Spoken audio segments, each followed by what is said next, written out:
Media کے ساتھیوں کا کہ آپ تشریف لائے. آج جو یہ پریس کانفرنس رکھی گئی ہے پاکستان پیپلز پارٹی کی جانب سے، جہاں ایک شمولیت ہے پاکستان پیپلز پارٹی میں، اور پھر جو ملک کی ایشوز ہیں اس پہ ہم گزارشات پیش کریں گے آپ کے سامنے. تو آج پاکستان پیپلز پارٹی کے مرکزی سیکرٹری انفارمیشن کنڈی صاحب یہاں تشریف فرمائے. پاکستان پیپلز پارٹی خیبر پختونخوا کے ہمارے صدر ہمایوں خان، ہمارے جنرل سیکرٹری شجاع خان، اور سیکرٹری انفارمیشن کے پی کے پیپلز پارٹی امجد افریدی صاحب، ہمارے ڈویژنل پریزیڈنٹ ہیں امان الحق صاحب ڈیرہ اسماعیل خان کے. آج جو شخصیت پاکستان پیپلز پارٹی میں شمولیت اختیار کر رہی ہے وہ جمیل علی زئی صاحب ہیں، سابق ایم پی ہیں، جو ڈیرہ اسماعیل خان سے ان کا تعلق ہے. تو یہ اس لیے ایک تقریب رکھی گئی تھی اور آپ کو بھی مدعو کیا گیا تھا. میں گزارش کروں گا جناب جمیل علی زئی صاحب سے کہ وہ اپنے خیالات کا اظہار. مظہر جمیل علی زئی.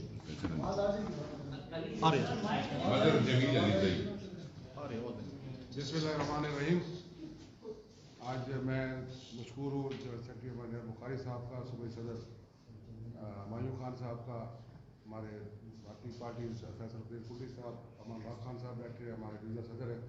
تو میرے کچھ ذاتی وجوہات کی بنا پر میں نے پارٹی کو چھوڑا تھا، کچھ عرصے کے لیے سائڈ پہ ہو گیا تھا. تو پھر ہمارے ہمایوں خان صدر صاحب اور امان الحق خان صاحب ہمارے ڈویژنل صدر ہیں، نئے ابھی اپوائنٹ ہوئے. تو ان کی کوششوں سے اور ان کے ساتھ انڈرسٹینڈنگ سے انشاءاللہ تعالیٰ میں غیر مشروط طور پر پاکستان پیپلز پارٹی میں واپس آ رہا ہوں. تو پہلے بھی یہ میرا گھر تھا اور انشاءاللہ تعالیٰ پھر بھی رہے گا. کچھ دنوں کے لیے میں ان سے دور ہوا ہوں لیکن میرا دل پھر بھی یہیں تھا اور انشاءاللہ یہی رہے گا. شکریہ. جناب ہم خوش آمدید کہتے ہیں جناب مظہر جمیل علی زئی صاحب کو پاکستان پیپلز پارٹی میں.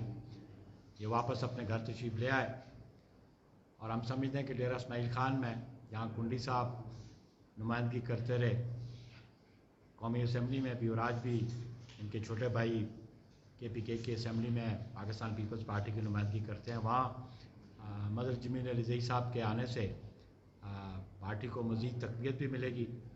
اور ہم سمجھتے ہیں کہ آنے والے انتخابات میں چاہے وہ لوکل باڈیز کے ہوں، چاہے وہ کنٹونمنٹ کے ہوں، قومی اور صوبائی سطح کے ہوں، ان میں ان کی انرجیز سے، ان کی موجودگی سے ہم استفادہ ضرور حاصل کریں گے. اور پاکستان پیپلز پارٹی انہیں خوش آمدید بھی کہتی ہے. اور اس کے ایفرٹس جو کیے جناب ہمایوں خان صاحب نے، فیصل کریم کنڈی صاحب نے اور امان الحق صاحب نے، میں ان کا بھی شکر گزار ہوں اور کہ انہوں نے پاکستان پیپلز پارٹی میں مظہر جمیل علی زئی کو واپس لے کے آئے. باقی رہا ایشوز پہ وہ میں سمجھتا ہوں کہ ہمارے سیکرٹری انفارمیشن جناب فیصل کنڈی صاحب آپ سے مخاطب ہوں گے. اور میں ان سے کہوں گا کہ پیپلز پارٹی کا جو موقف ہے کشمیر کے الیکشنز پہ اور جو ملک کی صورتحال ہے، بالخصوص جس عذاب میں یہ پوری قوم آج پھنسی ہوئی ہے، اس مہنگائی کے عذاب میں آئے دن قیمتوں میں اضافہ کیا جا رہا ہے، اور بالخصوص جو بنیادی ضروریات کی چیزیں ہیں غریب آدمی پس گیا ہے. نہ تو ان سے ملکی سطح پہ پالیسیز جو ہیں اس قسم کی ہیں کہ جس سے عوام کو استفادہ حاصل ہو، عوام کو کوئی تسکین ملے، عوام کو کوئی سکون ملے، لیکن ہر آنے والا دن عوام کے لیے ایک بدسکونی کا دن ہے. اور اسی طرح ناکام ان کی خارجہ پالیسی ہے اور ہمارے دروازے پہ ایسی قوتیں دستک دے رہی ہیں جو پاکستان کو انسٹیبل کر سکتی ہیں، اور اس کے لیے بھی ان کی کوئی واضح پالیسی ہمیں نظر نہیں آ رہی. اور اس کے لیے ہم نے کئی دفعہ مطالبہ کیا کہ پارلیمان عوام کا ایک منتخب نمائندہ ادارہ ہے، اس پارلیمان میں اس پالیسیز کو ڈسکس کیا جائے اور ڈسکس کر کے ایک ایسی پالیسی اڈاپٹ کی جائے جو پاکستان کے مفاد میں ہو. ہم نہ تو پہلے پراکسی وار چاہے ہمارے ارد گرد اگر امن اور اسٹیبلٹی ہوگی تو اس کا براہ راست جو ہے افیکٹ پاکستان کی اسٹیبلٹی پہ ہوگا. اور میں کلنی صاحب سے گزارش کروں گا کہ وہ اس ایشو پہ ضرور، کیونکہ بالخصوص جو ہمارا KPK کا پروونس ہے وہ بارڈرنگ ہے افغانستان کے ساتھ، اور افغانستان کے جو حالات ہیں اس کا براہ راست اثر ہمارے KPK پروونس اور بلوچستان پہ ہوتا ہے. تو کلنی صاحب آپ. میں ادھر ہی کر لیتا ہوں. بسم اللہ الرحمن الرحیم. تمام بھائیوں کا شکریہ. آپ کو اتوار کے دن ہم نے تکلیف دی. میں پارٹی کے سیکرٹری جنرل کی بات کو آگے بڑھاتے ہوئے میں اپنی طرف سے، اپنی پارٹی کی طرف سے، اپنی صوبائی تنظیم کی طرف سے مظہر جمیل علی زئی کو پاکستان پیپلز پارٹی میں واپس آنے پر خوش آمدید کہتا ہوں. بخاری صاحب نے بہت تفصیل سے تھوڑی سی بات کی. آج سب سے اہم ایشو اس وقت جو اس ملک میں ہے وہ کرونا کے حوالے سے ہے. کل چیئرمین بلاول بھٹو زرداری صاحب نے بھی اس پہ پریس کانفرنس کی. سندھ کے حوالے سے ہے. سندھ میں جس طریقے سے لاک ڈاؤن لگایا گیا اور وہ اس لیے لگایا جا رہا ہے کہ وہاں کے لوگوں کی حفاظت کی جائے. میں سمجھتا ہوں کہ لوگوں کی جانیں معیشت سے زیادہ امپورٹنٹ ہیں. اور اس کے بعد جو ہے ہمارے ترجمان شروع ہو گئے اور وفاق کی طرف سے لوگوں کو ورغلایا جا رہا ہے کہ آپ جو وہاں پر لاک ڈاؤن ہے اس کی خلاف ورزی کریں. اور اگر خدا نخواستہ کل ہم نے اپنی پریس کانفرنس میں چیئرمین صاحب نے کہا کہ اگر سندھ کی صورتحال خدا نخواستہ انڈیا کی طرح کی ہوئی تو اس کی ذمہ وار جو ہے وہ وفاقی کابینہ، وزیر اعظم اور اس کی کابینہ ہوگی اور اس کے ترجمان ہوں گے جو روزانہ ٹی وی پہ بیٹھ کے وہاں کی سندھ کی عوام کو جو ہے وہ راغب کر رہے ہیں کہ آپ لاک ڈاؤن کو توڑیں یا اس قسم کی حالات پیدا کریں. اور یہ ترجمان جو ہیں یہ آپ کو پتہ ہے کہ جھوٹ کا پلندہ ہے. میں نے یہاں پر پہلے بھی پریس کانفرنس کی تھی، پارٹی کے باقی ترجمان نے پریس کانفرنس کی تھی. یہ وہی ہمارے انفارمیشن منسٹر صاحب اور ترجمان تھے جو کہتے ہیں پاکستان پیپلز پارٹی کشمیر میں 8 کینڈیڈیٹ ہیں. تو میرا آج ان سے سوال ہے فواد چودھری صاحب سے کہ ہمارے کینڈیڈیٹ تو 8 تھے اور سیٹیں ہم 11 جیت گئے ہیں. تو یہ تبدیلی نہیں ہے. یہ تو مطلب ہے کہ تبدیلی آ گئی کہ 8 کینڈیڈیٹ جس پارٹی نے ٹکٹ ایشو کیے ہیں بقول آپ کے اور وہ 11 سیٹیں جیت گئے ہیں. تو کیا آپ پہلے جھوٹ بول رہے تھے یا آج جھوٹ بول رہے ہیں؟ ہم پہلے ان سے کہہ رہے ہیں کہ جیسے یہ اٹھتے ہیں ان کے جھوٹوں کا ٹولہ جیسے اٹھتا ہے اور یہ اسی پہ شروع ہو جاتے ہیں کہ جھوٹ شروع کر دیتے ہیں. جس طریقے سے تاریخ میں پہلی دفعہ وائلنس شدہ الیکشن ہوئے ہیں جہاں پر آپ دیکھیں کشمیر میں جس طریقے سے سرعام بتایا گیا کہ وزراء پیسے تقسیم کر رہے تھے، وزراء فائرنگ کر رہے تھے، وزراء الیکشن کے دن جو وہاں پر کشیدگی دیکھی، پہلی دفعہ پرامن کشمیر میں اس قسم کی زیادتی ہوئی ہے. اور میں نے پہلے بھی کہا تھا کہ اگر ہماری حکومت بنے گی تو جیالہ وزیر اعظم ہوگا. اور آج بھی ATM کا مقابلہ ہے، کون سی ATM کی مشین میں پیسے زیادہ تاکہ ہم اس کو جو ہے وزیر اعظم بنائیں. ATMوں کا مقابلہ ہو رہا ہے اور اب آپ دیکھیں گے کہ جس ATM میں پیسے زیادہ ہوں گے تو وہ اس کشمیر میں جو ہے وہ تحریک انصاف کا جو ہے وہ وزیر اعظم ہوگا. اس پہ یہ نہیں ہے کہ ابھی کتنی اس میں پارٹی میں قربانیاں کچھ بھی ہیں، قربانیاں نہیں دیکھی جائیں گی.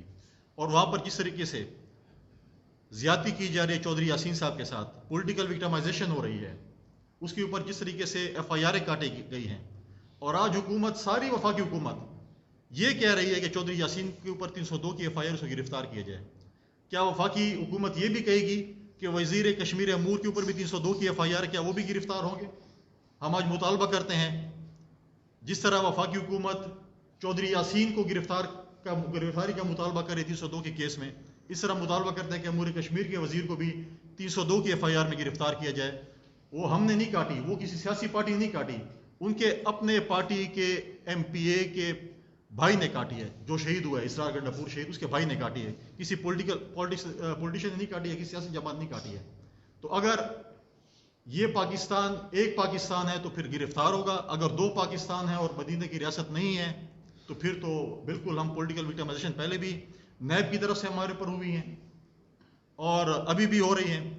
آپ دیکھیں جس طریقے سے نیب نیازی گڑھ جوڑ ہے، مالم جبہ میں کلین چٹ ہمارے نیب نے، کوئی بھی باشعور آدمی اگر مالم جبہ کی فائل پڑھے، کسی کم سے کم آپ کسی تھانے کے جو ہے کسی مورر کو بھی دے دیں کہ وہ فائل پڑھے تو اس میں پتہ چلے گا کہ جو لوگ اسے ملوث کو گرفتار کیا جاتا ہے. آج نیب کی واشنگ مشین لگی ہوئی ہے PTI کے لوگوں کو صاف کرنے میں، اوور ٹائم کام کر رہی ہے کہ PTI کے لوگوں کو کسی قسم کے جو ہے ان کو جو ہے ہم ان کو صاف کریں. یہ نیب نیازی گڑھ جوڑ جو ہے وہ سب کے سامنے ہے. مطلب ہے پی ٹی آئی کے جتنے بھی لوگ ہیں ان کو جو ہے وہ آج آپ خود دیکھیں جس طریقے سے انہوں نے وہاں پر ایم پی اے کو چوہان صاحب کو جو گرفتار کیا کس طریقے سے, وہ بھی سب کے سامنے ہے. آج پاکستان میں یہ ہے کہ اسپیکر کی رولنگ پہ صوبائی حکومت جو ہے وہ عمل درآمد نہیں کرتی. پروڈکشن آرڈر پر ضلع ایشو کرتے ہیں, حکومت کہتی ہے آپ کون ہوتے ہیں کہ ہم آپ کی بات پہ عمل درآمد کریں. یہ تو آپ اداروں کو تحفظ دے رہے ہیں, یہ اداروں کی جو ہے وہ آپ دیکھ رہے ہیں کیا ہو رہے ہیں. پھر کل رات جو نوٹیفیکیشن ہوا ہے پیٹرولیم کی قیمتوں کا, ماضی میں ہماری حکومت ہوتی تھی کہتے ہیں پیٹرول بم گر گیا ہے, تباہی ہو گئی, ایٹم بم گر گیا ہے. اب کہتے ہیں کہ لوگوں کو سہولت دی جا رہی ہے, 11 روپے تھی 10 روپے اور سمری 5 روپے اور ہم نے 1.5-2 روپے زیادہ کر دیے. آج تاریخ کی بلند ترین قیمت ہے پیٹرولیم کی پرائسز کی. آج ہمیں بتایا پی ٹی آئی کی حکومت, ماضی میں تو آپ کہتے تھے کہ پیٹرول کی قیمتیں چڑھتی ہیں, وزیر اعظم صاحب کہتے تھے وہ بلاول ہاؤس پیسے جاتے ہیں یا جاتے ہیں جاتی عمرہ. آج کدھر جاتے ہیں, لنڈن جاتے ہیں یا بنی گالا جاتے ہیں. آج ہمیں بتائیں تو چلو ماضی میں اگر وہ ٹھیک تھا تو آج بتائیں کہ آپ پیسے کہاں بھیج رہے ہیں. آج جس طریقے سے لوگوں پہ مہنگائی کا بم گرایا جا رہا ہے, آج ورلڈ اسٹور میں جس طریقے سے آٹا, چاول, چینی, دال کی قیمتیں چڑھائی جا رہی ہیں سب کے سامنے ہیں. آپ کی بمپر کراپ کہتے ہیں کہ ہماری گندم کی ہوئی ہے اور آپ گندم امپورٹ کر رہے ہیں, آپ روٹی سستی نہیں کر رہے ہیں. آپ کی جو ہے چینی گنے کی بمپر کراپ ہوئی, کیا چینی سستی ہوئی ہے. یہ آج آپ ہم کہتے ہیں کہ نیب جو ہے وہ جاگے ان چیزوں پہ. آج بی آر ٹی پہ پاکستان پیپلز پارٹی نے 1.5 سال پہلے ایک فائل جمع کرائی تھی چیئرمین نیب کے پاس. آج تک اس پہ چیئرمین نیب نے کوئی ایکشن نہیں لیا, نہ ہمیں کوئی جواب دینے کا جو ہے انہوں نے کوئی بات کی. اور سب سے امپورٹنٹ چیز, پچھلے دنوں اسلام آباد میں سیلاب آیا, E11 میں کچھ نالوں میں سیلاب آیا. میں سمجھتا تھا کہ شاید جو لوگ راگ لگاتے تھے سندھ کے نالوں کی صفائی کے اوپر, وہ اسلام آباد میں بھی نالوں کی صفائی پہ اور نالوں پہ قبضہ مافیا پہ بھی بات کریں گے. لیکن اسد عمر صاحب جو ہے, جو وہاں کے نمائندے ہیں, یہاں کے جو ایم این ایز ہیں, باقی جو ٹویٹ سے فارغ نہیں ہوتے ڈرائنگ روم میں بیٹھ کر, کیا انہوں نے وہاں پر اپنی لائف کا وزٹ کیا؟ کیا انہوں نے اس ادارے کو برد الزام ٹھہرایا جنہوں نے وہاں پر ایکشن پلان کی منظوری دی؟ کیا وہاں پر جو لوگوں کے گھر آج برباد ہوئے, ان کے املاکوں کو نقصان ہوا, گاڑیوں کو نقصان ہوا, آج حکومت اس پہ کیا کہہ رہی ہے؟ ایک نال ہے اسلام آباد کا, یہ حکومت مرکزی حکومت 3 سالوں میں صاف نہیں کر سکی. غریبوں کی جھونپڑیاں گرائی جاتی ہیں, غریبوں کی جو ہے چھوٹی چھوٹی دکانیں گرائی جاتی ہیں, لیکن وہاں پر جو بنگلے بنائے گئے ہیں, جہاں انکروچمنٹ ہوئے نالوں میں, کیا آج ہمیں سی ڈی اور وفاقی حکومت بتانا پسند کرے گی کہ وہ کس کی وہاں پر بیٹھے ہیں وہ لوگ, اور جب آپ صاف نہیں کر سکتے, آج جو لوگوں کو نقصان ہوا اس کا ازالہ سی ڈی اے کرے گی یا وفاقی حکومت کرے گی؟ دوسروں پہ الزام لگانا تو بہت آسان بات ہے, لیکن آج جب ان کے اوپر بات آ گئی, آج ان کے صرف نمائندے یہاں پر وفاقی حکومت یہاں پر جو ہے ایک سموسے کی دکان اور پکوڑے کی دکان پہ رمضان کے مہینے میں دوپہر کے 12 بجے پکوڑے پکائے جا سکتے ہیں. یہ تبدیلی ہے. رمضان کے مہینے میں 12 بجے پکوڑے تلے جاتے ہیں, اور جو ہے پہلی دفعہ پتہ چلے, اور سموسے. اور وزیر اعظم صاحب اب گاڑی چلا کر E11 نہیں جا سکتے. ان لوگوں کے ساتھ جو ہے, ان کے وزیر اعظم کو تو چھوڑو, ان کے وزراء آج تک نہیں گئے ہیں. یہ چیزیں آج آپ دیکھیں افغانستان کی سچویشن جو بخاری صاحب نے بات کی, ہم آج بھی کہتے ہیں کہ افغانستان پہ پاکستان کی حکومت کا جو بھی فیصلہ ہو اس کو پارلیمان کو اعتماد میں لینا چاہیے. آج ہماری خارجہ پالیسی ناکام ہو چکی ہے. آج اتنی بڑی جنگ افغانستان میں چل رہی ہے, آج تک امریکن اپنا ایمبیسڈر یہاں پہ پرماننٹ اپوائنٹ نہیں کر سکا. آج تک ہمارے پاس امریکن ایمبیسڈر, کئی مہینوں سے یہ سیٹ خالی ہے, پرماننٹ ہمارے پاس ایمبیسڈر نہیں ہے. چین کے ساتھ آپ کے حالات یہ ہیں کہ آپ کے یہاں پر جو ہے چین نے اپنے سی پیک پہ باقی ایشوز پہ کام سلو کر رہے ہیں. آپ کے ایران کے ساتھ تعلقات آپ کے سامنے ہیں, آپ کے انڈیا کے ساتھ آپ کے تعلقات سامنے ہیں. تو یہ خارجہ پالیسی ہے. جب میں ہمیشہ یہ کہتا ہوں کہ یہاں پر وفاقی حکومت میں سب سے بڑا پرابلم یہ ہے کہ ہر وزیر کو دوسری منسٹری کا بہت پتہ ہوتا ہے اور اپنی منسٹری کا ان کو نہیں پتہ ہوتا. آج ہم جو ہے جس جگہ پر پاکستان کو یہ حکومت لے کے جا رہی ہے, میں سمجھتا ہوں کہ یہ بہت ہی ہم اندھیرے کی طرف جا رہے ہیں. آج بھی حکمران جو ہیں وہ ہوش کے ناخن لے, پارلیمنٹ کو آن بورڈ کریں. آج ہمارے ساتھ ہمارے سی کے ممبر چٹان صاحب بیٹھے ہیں. ہمارے جو فارمر فاٹا جو تھا اس کے حالات اگر آپ دیکھیں, وہاں پر بدامنی ہو رہی ہے. فارمر فاٹا میں جس طریقے سے جو ہمارے ساتھ ابھی ایسے سمجھیں کہ وہ ضلع بن گئے ہیں, آج KPK کا حصہ بن گئے ہیں, آج وہاں پر بدامنی بڑھ رہی ہے. حکومت ایکشن لینے کو تیار نہیں ہے. حکومت جو ہے وہ ٹس سے مس ہونے کو تیار نہیں ہے. یہ اپنے وزیراعلی ہاؤس سے لے کے صدر بازار تک چلے جاتے ہیں اور کہتے ہیں کہ جی ہمارے یہ صورت ہے. آپ نے اپنا بعد پیچھے تو دیکھا ایبٹ آباد کے اسپتال میں جس طرح مریض تیر رہے تھے، سندھ پہ الزام لگانا تو بہت آسان بات ہے، لیکن 8 سالہ دور میں انہوں نے بتایا کہ ایبٹ آباد کے اسپتالوں میں جب ایک بارش آئی تو کیا صورتحال تھی. تو خیبر پختونخوا جہاں پر 8 سالہ ان کا جو ہے وہ حکمرانی ہم پہ مسلط کی گئی، آج ان کی سچویشن سب کے سامنے ہے. یہ میری گزارشات تھی. میں آخر میں دوبارہ مظہر جمیل صاحب کو اپنی پارٹی کی تنظیم کی طرف سے، پارٹی کے چیئرمین کی طرف سے ویلکم کرتا ہوں. اگر معین خان ہمارے پروفیسر پریزنٹ ہے، کیونکہ کوئی کویشچن کسی کا تو ہم لے سکتے ہیں. شکریہ. کہ نذیر چوہان صاحب نے جو کہا تھا، انہوں نے ٹی وی چینل پہ بیٹھ کے کہا تھا کہ شہزاد اکبر قادیانی ہے. کیا پاکستان پیپلز پارٹی ان کے اسٹانس کو سپورٹ کرتی ہے اور سمجھتی ہے کہ انہوں نے ٹھیک کہا تھا، جبکہ انہوں نے اپنے اس پہ معافی بھی مانگی ہے کہ یہ میں نے غلط کہا تھا؟ دیکھیں، انہوں نے نذیر چوہان صاحب نے پچھلے دنوں ایک سٹیٹمنٹ دیا تھا. ان کے پاس اگر پروف ہوں گے بتا دیں گے. پیپلز پارٹی تو ایسے نہیں ہے کہ ایک سٹیٹمنٹ پہ کہے کہ جی اس نے فلاں سٹیٹمنٹ دے دی اور ہم کہیں کسی کو ہم غیر مسلم قرار دے دیں. اگر ان کے پاس پروف ہیں وہ سامنے لے کے آئیں. اور جس قسم کی ان کے اوپر تشدد کر کے معافی مانگی گئی، تو آپ پاکستان میں وزیر اعظم ہمارے حوالے کرتے ہیں، ہم پنجاب کے تھانے کے حوالے کرتے ہیں، جو سٹیٹمنٹ کہیں گے وہ تھانے والا وزیر اعظم سے بھی سٹیٹمنٹ دلوا دے گا. یہ آپ کو کس نے بتایا کہ تشدد کر کے آپ کو انفارمیشن آئی ہے کل ہمیں بھی ملی ہے. جس طریقے سے ان کی جو سٹیٹمنٹ کل آئی ہے اور جس طریقے سے وہ اس کو مطلب بیٹ پہ تھے غالباً، جو میں نے رات کو دیکھی ہے، ان کے جو دوست ہیں وہ بتا رہے ہیں. لیکن جو سٹیٹمنٹ ان کا شہزاد اکبر کے اوپر تھا، اس کی ہم کنفرمیشن اس لیے نہیں کہتے جب تک ہمیں پروف نہیں ملتے. ہم کسی کی سٹیٹمنٹ پہ یہ نہیں کہہ سکتے کہ یہ کون سے مذہب کا یا کون سے کا ہے. یہ سٹیٹمنٹ ہم کم از کم نہیں دے سکتے. منڈی صاحب یہ بتائیے گا کہ 2018 کے الیکشن ہوئے اور پورے 3 سال ہو گئے ہیں، دھاندلی کا شور ہم سنتے آ رہے ہیں. ابھی تک نہ الیکشن ٹریبیونل میں نہ الیکشن کمیشن میں کسی نے کوئی وہاں سیاسی بات کی ہے. اب آزاد کشمیر کے الیکشن ہوئے ہیں، ابھی تک کیوں نہیں کوئی دھاندلی کے ثبوت سامنے لائے گئے اور الیکشن ٹریبیونل میں یا الیکشن کمیشن میں اس کے خلاف آپ کیوں نہیں ہو رہی ہے؟ دیکھیں، جہاں تک پچھلے الیکشن کا تعلق ہے، اس پہ اس وقت بھی سپریم کورٹ میں تقریباً 70 کے لگ بھگ کیسز پینڈنگ پڑے ہیں جن کے اوپر اسٹے ہوا پڑا. اور ایک اور جو ہم نے ایک کمیٹی بنائی تھی جس پہ ہم نے بار بار ذکر کیا، بار بار ہم آج بھی حکومت سے کہہ رہے ہیں، ایک پارلیمانی کمیشن بنایا گیا تھا دھاندلی کے حوالے سے، جس کو پرویز خٹک صاحب لیڈ کر رہے تھے. ہم نے بار بار کہا، ایک میٹنگ کے بعد وہ میٹنگ بلانا پسند نہیں کر. آج بھی ہم سپریم کورٹ سے ہماری یہ ریکویسٹ ہے کہ جو پینڈنگ کیسز سپریم کورٹ میں پڑے ہیں، شاید وہ غلط ہوں یا صحیح ہوں، اس پہ کم از کم فیصلہ تو کر لیں. 70 کیسز کے لگ بھگ وہاں پر پینڈنگ پڑے ہوئے ہیں، ان کے اوپر اسٹے ہے. لیکن پاکستان کا المیہ یہ ہے کہ ہمیشہ 4.5 سال کے بعد فیصلے ہوتے ہیں. کسی کو کہہ دیا جاتا ہے کہ جی الیکشن آ گیا، آپ الیکشن لڑیں، اور کسی کو کہہ دیا جاتا ہے کہ آپ کے غلط ہیں. تو ہم آج بھی سپریم کورٹ سے ہماری یہ ریکویسٹ ہے، التجا ہے، اپیل ہے کہ وہ 70 کیسز کا فیصلہ کریں.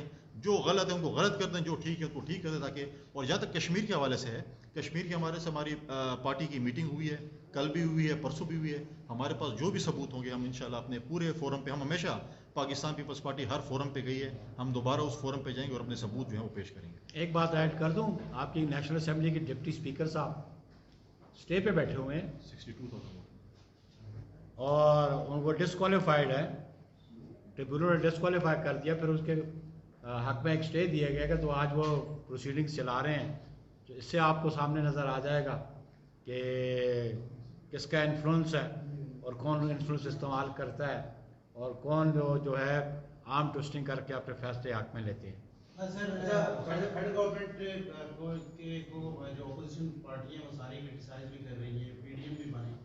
اب فیڈرل گورنمنٹ کا ٹارگٹ جو انٹیریئر سندھ ہے وہاں پہ اور ایک بڑا گریٹ الائنس بنانے کی کوشش کی جا رہی ہے. کیا جو الیکٹڈ اس وقت ممبران اسمبلی ان کو توڑنے کی کوئی شعوریت کیسے کرتے ہیں؟ کہ میں آپ کو یہ عرض کر دوں کہ پاکستان پیپلز پارٹی کے جو کمیٹڈ لوگ ہیں نا، وہ نہ تو کسی کورسر میئر سے جبر سے وہ پارٹی چھوڑتے ہیں اور نہ ہی وہ لالچ میں آ کے چھوڑتے ہیں.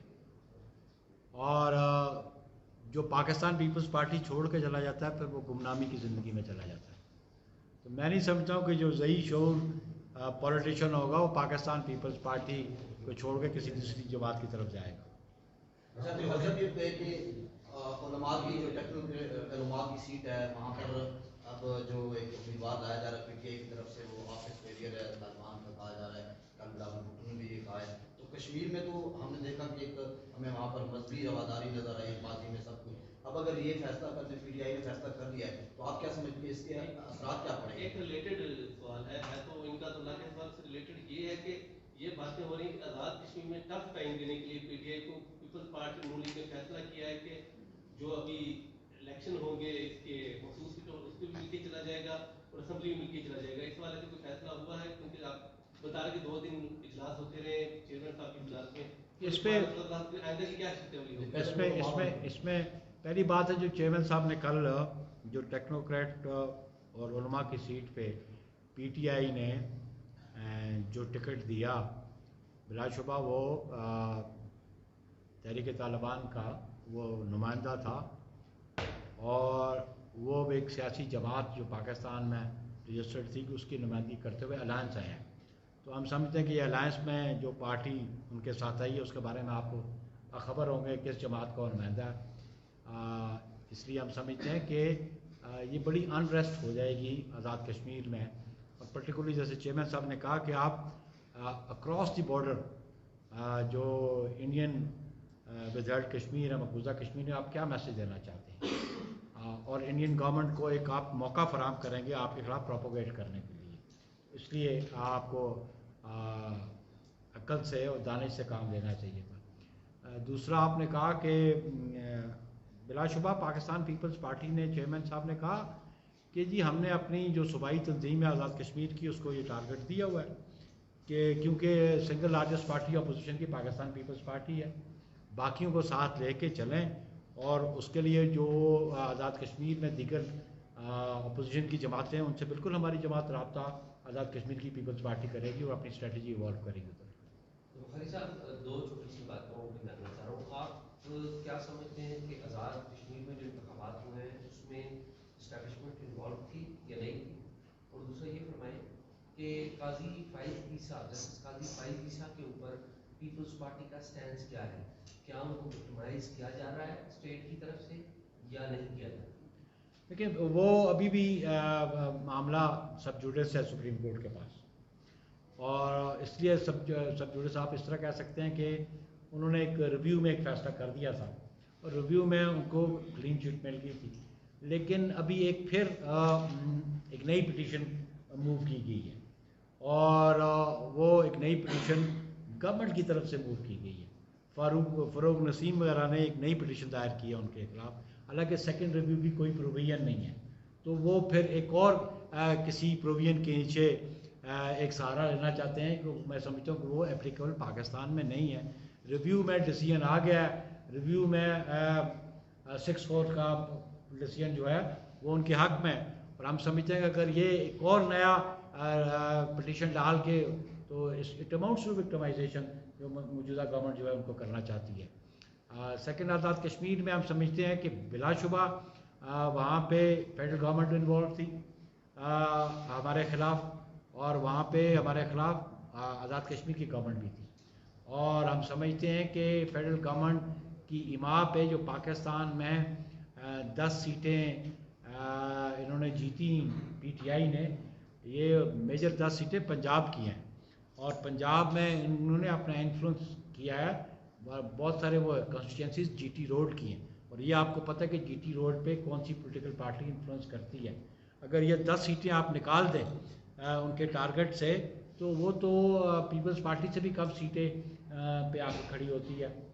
ہماری سیٹ اشفاق ظفر والی وہ ہماری سیٹ قمر زمان سردار والی باغ والی اس پہ ہماری سیٹ سعود صادق والی سیٹ اس پہ انہوں نے داخلگی کی اور ہماری 4 سیٹیں یہ براہ راست کھا کے گئے ہیں اور جہاں پہ وہ پیسے ڈش آؤٹ کرتے ہیں وہ میڈیا پہ آپ نے بھی دیکھا کہ ایک منسٹر ادھر پیسے ڈش آؤٹ کرتا رہا اور پھر الیکشن کمیشن جو ہے آزاد کشمیر کا وہ ان کو کہتا ہے کہ اس کو یہاں سے نکالا جائے اس پہ ایگزیکٹو کوئی عمل درآمد نہیں کرتی ہے تو وہ تو الیکشن کمیشن کی وہاں پہ تو ریٹ ایکسرسائز ہی نہیں ہو سکتی ادھر. گورنمنٹ جو تھی وہی اسٹیبلشمنٹ ہے نا جی. تھینک یو جی. سدا پوچھنا میرے فوجی ایسا